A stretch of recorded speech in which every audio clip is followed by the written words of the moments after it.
ನಮಸ್ಕಾರ, ನೀವು ನೋಡ್ತಾ ಇದ್ದೀರಾ ಟಿವಿ ವಿಕ್ರಮ ವಿಶೇಷ ಕಾರ್ಯಕ್ರಮಕ್ಕೆ ಸ್ವಾಗತ. ನಾನು ಜೆಸಿಲ್ ಡಿಸೋಜಾ. ನೀವು ಇಲ್ಲಿ ತನಕ ಟಿವಿ ವಿಕ್ರಮನ ಸಬ್ಸ್ಕ್ರೈಬ್ ಮಾಡದೇ ಇದ್ರೆ ತಕ್ಷಣ ಸಬ್ಸ್ಕ್ರೈಬ್ ಮಾಡಿ. ಕಾಂಗ್ರೆಸ್ ಅಧಿಕಾರಕ್ಕೆ ಬಂದ ಸಂದರ್ಭದಲ್ಲಿ ರಾಜ್ಯದಲ್ಲಿ ಒಂದೇ ಒಂದು ಚರ್ಚೆ, ಯಾರಾಗ್ತಾರೆ ಸಿಎಂ ಅನ್ನೋದು. ಹೈಕಮಾಂಡ್ ಜಾಗದಲ್ಲಿ ಹೈಡ್ರಾಮಾವೇ ನಡೀತು. ಒಂದ್ ಕಡೆ ಇದು ನನ್ನ ಕೊನೆಯ ಬಾರಿ ಸಿಎಂ ಆಗುವ ಅವಕಾಶ, ಹೀಗಾಗಿ ನನ್ಗೆ ಕೊಡ್ಲೇಬೇಕು ಅಂತ ಸಿದ್ದರಾಮಯ್ಯ ಪಟ್ಟು ಹಿಡಿದ್ರು. ಇನ್ನೊಂದು ಕಡೆ ಡಿ.ಕೆ. ಶಿವಕುಮಾರ್, ಈ ಸಲ ಈ ದಿಗ್ವಿಜಯಕ್ಕೆ ನಾನೇ ಕಾರಣ, ನಾನು ಇನ್ನೂ ಸಿಎಂ ಆಗೇ ಇಲ್ಲ, ಸೊ ನನ್ನನ್ನೇ ಸಿಎಂ ಮಾಡಿ ಅಂತ ಪಟ್ಟು ಹಿಡಿದ್ರು. ಕೊನೆಯಲ್ಲಿ ಗೆದ್ದಿದ್ದು ಸಿದ್ದರಾಮಯ್ಯ ಅವರ ವಾದ. ಆದ್ರೆ ಆಗ್ಲೇ ಅನೇಕರು ಹೇಳ್ಕೊಂಡಿದ್ದು 5 ವರ್ಷದಲ್ಲಿ 2.5 ವರ್ಷ ಮಾತ್ರ ಸಿದ್ದರಾಮಯ್ಯ ಸಿಎಂ ಆಗಿರ್ತಾರೆ, ಇನ್ನುಳಿದ ಅರ್ಧ ಅವಧಿ ಡಿ.ಕೆ. ಶಿವಕುಮಾರ್ ಸಿಎಂ ಆಗ್ತಾರೆ ಅಂತ. ಆದ್ರೆ ಇದನ್ನ ಅನೇಕ ಬಾರಿ ಸಿಎಂ ಸಿದ್ದರಾಮಯ್ಯ ಅವರು ತಳ್ಳಿ ಹಾಕಿದ್ರು. ನಾನೇ 5 ವರ್ಷ ಸಿಎಂ ಅಂತ ಸಾರ್ವಜನಿಕವಾಗಿ ಹೇಳಿದ್ರು. 5 ವರ್ಷ ನಮ್ದೇ ಸರ್ಕಾರ ಇರ್ತದೆ. ನಾನೀಗ ಮುಖ್ಯಮಂತ್ರಿ, ನಾನೇ ಮುಂದುವರಿತೀನಿ. ಯಾರು ಹೇಳಿದವ್ರಿ? ಅದೆಲ್ಲ ತೀರ್ಮಾನ ಮಾಡೋದು ಹೈಕಮಾಂಡ್ ರೀ. ಎನಿ ಕಾಂಗ್ರೆಸ್ ಪಾರ್ಟಿನಲ್ಲಿ ಇದು ರೀಜನಲ್ ಪಾರ್ಟಿ ಅಲ್ಲ, ಇದು ಇಟ್ಸ್ ಎ ನ್ಯಾಷನಲ್ ಪಾರ್ಟಿ. ಏನೇ ತೀರ್ಮಾನ ಆಗಬೇಕಾದ್ರೂ ಕೂಡ ಹೈಕಮಾಂಡ್ನ ಜೊತೆ ಚರ್ಚೆ ಮಾಡಿದೇನೆ ಏನೂ ತೀರ್ಮಾನ ಮಾಡೋಕ್ಕಾಗಲ್ಲ. ಗೊತ್ತಾಯ್ತಾ? ಈಗ ನಾನು ಯಾವುದೇ ಸರ್ಕಾರನ ಬದಲಾವಣೆ ಮಾಡೋಕ್ಕಾಗಲ್ಲ, ನಮ್ಮ ಸರ್ಕಾರ ಬದಲಾವಣೆ ಮಾಡೋಕ್ಕಾಗಲ್ಲ, ಮುಖ್ಯಮಂತ್ರಿಯಾಗಿ ಯಾರು MLAಗಳು ಕೂಡ ಬದಲಾವಣೆ ಮಾಡೋಕ್ಕಾಗಲ್ಲ. ಹೈಕಮಾಂಡ್ನವರು ಇದಾರಲ್ಲ, ನಮಗೊಂದು ಹೈಕಮಾಂಡ್ ಅಂತ ಇದೆ. ಆದ್ರೆ ಸಿದ್ದರಾಮಯ್ಯ ಅವರಿಗೆ ಸಿಎಂ ಪಟ್ಟು ಕೊಡುವಾಗ ಒಂದು ಕಂಡೀಷನ್ ಅನ್ನ ಹಾಕಲಾಗಿದೆ. 2.5 ವರ್ಷ ಆದ್ಮೇಲೆ ಯಾವುದೇ ತಕರಾರು ಇಲ್ಲದೆ ಸೀಟನ್ನ ಡಿ.ಕೆ. ಶಿವಕುಮಾರ್ ಅವರಿಗೆ ಬಿಟ್ಕೊಡ್ಬೇಕು ಅಂತ. ಆದ್ರೆ ಇದು ಇಷ್ಟು ದಿನ ಚರ್ಚೆಯಲ್ಲೇ ಇರ್ಲಿಲ್ಲ. ಆದ್ರೆ ಈಗ ಸ್ವತಃ ಡಿ.ಕೆ. ಶಿವಕುಮಾರ್ ಅವರು ಇದೊಂದು ಡೀಲ್ ಬಗ್ಗೆ ಮಾತನಾಡಿದ್ದಾರೆ. 2.5 ವರ್ಷ ಆಗೋದನ್ನೇ ಕಾಯ್ತಾ ಇದ್ದಾರೆ. It is a places when chairs are vacant, but here no chairs are vacant.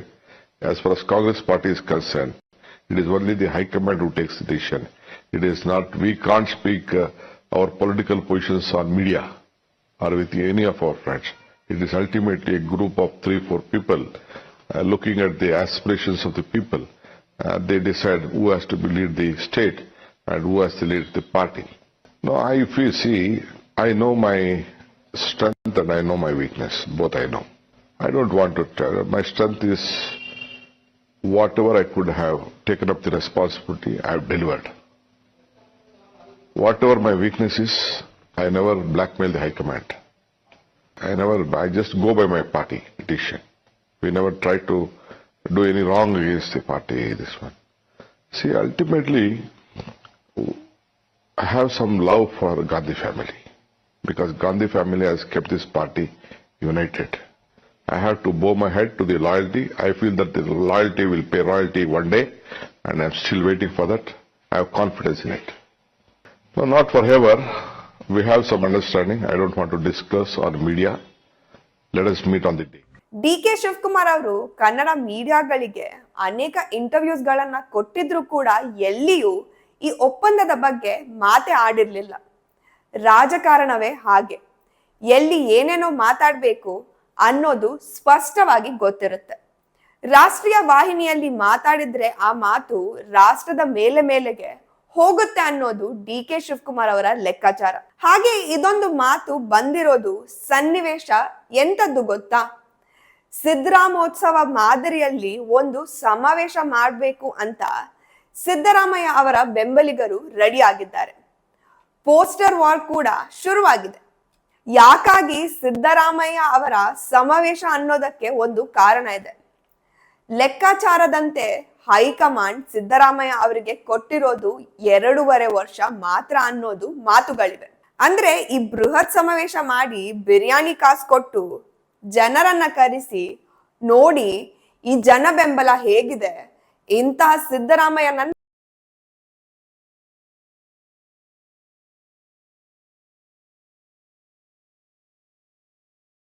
ಆದ್ರೆ ಇದು ಡಿ ಕೆ ಶಿವಕುಮಾರ್ ಅವರ ಟೀಮಿಗೆ ಇಷ್ಟವೇ ಇಲ್ಲ. ಯಾವ ರಾಜಕಾರಣಿ ಕೂಡ ತನ್ನ ಎದುರಾಳಿ ಬೆಳೆಯೋದನ್ನ ಸಹಿಸೋದಿಲ್ಲ. ಡಿ ಕೆ ಶಿವಕುಮಾರ್ ಕೂಡ ರಾಜಕೀಯದಲ್ಲಿ ಸನ್ಯಾಸಿ ಅಲ್ಲ. ಈ ಮೂಮೆಂಟ್ ನಲ್ಲಿ ಡಿ ಕೆ ಶಿವಕುಮಾರ್ ರಾಷ್ಟ್ರೀಯ ವಾಹಿನಿಯಲ್ಲಿ ಕೂರ್ತಾರೆ, ಒಪ್ಪಂದವನ್ನ ನೆನಪು ಮಾಡ್ತಾರೆ. ಗಾಂಧಿ ಫ್ಯಾಮಿಲಿಗೆ ತನ್ನ ನಿಷ್ಠೆ ಎಂತದ್ದು ಅನ್ನೋದನ್ನ ತಿಳಿಸಿ ಹೈಕಮಾಂಡ್ ಯಾವುದೇ ಕಾರಣಕ್ಕೂ ಒಪ್ಪಂದವನ್ನ ಮುರಿಬಾರ್ದು ಅನ್ನೋದನ್ನ ತಿಳಿಸ್ತಾರೆ. ಮೂಡ ಹಗರಣದಲ್ಲಿ ಸಿದ್ದರಾಮಯ್ಯ ಅವರ ಹೆಸರಿಗೆ ಕೆಜಿ ಕಟ್ಲೆ ಮಸಿ ಈಗಾಗಲೇ ಬಿದ್ದಿದೆ. ಬೇರೆ ಬೇರೆ ರಾಜ್ಯಗಳ ಎಲೆಕ್ಷನ್ ಮೇಲೆ ಕೂಡ ಸಿದ್ದರಾಮಯ್ಯ ಅವರ ಮೇಲಿನ ಕಳಂಕ ವರ್ಕ್ ಆಗಿದೆ. ಇದು ಹೈಕಮಾಂಡ್ಗೆ ನುಂಗಲಾರದ ತುತ್ತು. ಸಿದ್ದರಾಮಯ್ಯ ಕಾಂಗ್ರೆಸ್ ಪಕ್ಷದಲ್ಲಿ ಪವರ್ಫುಲ್ ಲೀಡರ್ ಆಗಿರೋದಕ್ಕೆ ಆ ಕಡೆ ಇಳಿಸೋಕಾಗಲ್ಲ. ಕೂರಿಸ್ಕೊಂಡು ಎಗ್ರೋಕೆ ಕೂಡ ಆಗದ ಸ್ಥಿತಿಯಲ್ಲಿ ರಾಹುಲ್ ಗಾಂಧಿ ಬಂದಿದ್ದಾರೆ. ಬಟ್ ಡಿ ಕೆ ಮಾತ್ರ ನೀವು ಕೊಟ್ಟ ಮಾತನ್ನ ಉಳಿಸ್ಕೊಳ್ಳಿ ಅಂತ ನೆನಪು ಮಾಡೋಕೆ ಶುರು ಮಾಡಿದ್ದಾರೆ. ಶುರುವಲ್ಲಿ ಸಿದ್ದು ಟೀಮ್ ಸಮಾವೇಶಕ್ಕೆ ಒಂದು ಹೆಸರನ್ನ ಇಟ್ಟಿತ್ತು, ಸಿದ್ದರಾಮಯ್ಯ ಸ್ವಾಭಿಮಾನಿ ಜನ ಆಂದೋಲನ ಸಮಾವೇಶ ಅಂತ. ಆದ್ರೆ ಇದು ಡಿ ಕೆ ಕೆಂಗಣ್ಣಿಗೆ ಗುರಿ ಆಯ್ತು. ತಕ್ಷಣ ಹೆಸರನ್ನ ಬದಲಾಯಿಸಿದ ಡಿ ಕೆ ಶಿವಕುಮಾರ್ ಸಿದ್ದರಾಮಯ್ಯ ಅನ್ನೋದನ್ನೇ ಡಿಲೀಟ್ ಮಾಡಿಸಿದ್ರು.